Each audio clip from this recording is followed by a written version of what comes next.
యేసు రక్తమే జయం పరిచర్య ప్రైజ్ ద లార్డ్. జూలై 25వ తేదీ 2024. ఈరోజు దేవుని వాక్యము. యేసు వారు చెప్పిన మాట లక్ష్య పెట్టక భయపడకుము, నమ్మిక మాత్రం ఉంచమని సమాజ మందిరపు అధికారితో చెప్పెను. మార్కు సువార్త 5వ అధ్యాయం 36వ వాక్యము. అవును క్రీస్తునందు ప్రియులారా, ఒక సమాజ మందిరపు అధికారితో యేసు చెప్పిన మాటయే ఈ మాటలు. యాయీరు అను సమాజ మందిరపు అధికారి తన చిన్న కుమార్తె చావనయున్నదని తనని బాగు చేసి బ్రతికించమని యేసుక్రీస్తును కోరెను.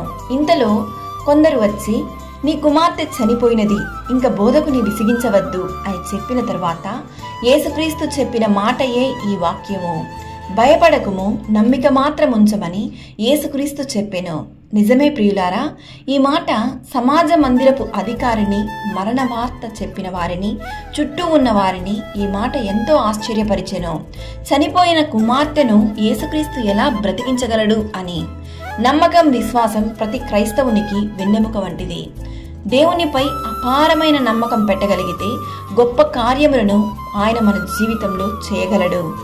ఈ నమ్మకమే అబ్రహామును విశ్వాసులకు తండ్రిగా మార్చెను. ఈ నమ్మకమే చనిపోయిన వారిని సైతం లేపెను.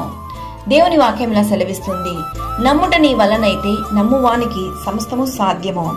ఈరోజు ఈ వాక్యం వింటున్న ప్రియ సహోదరి సహోదరులారా, నీవు దేనిని బట్టి భయపడకు, యేసయ్యపై నమ్మకం మాత్రం ఉంచుము. ఆయన నీ కార్యములను జయముగా మార్చెను. సకల ఘనత, మహిమ, ప్రభావములు యేసయ్యకు మాత్రమే కలుగును గాక. ఆమేన్. God bless you.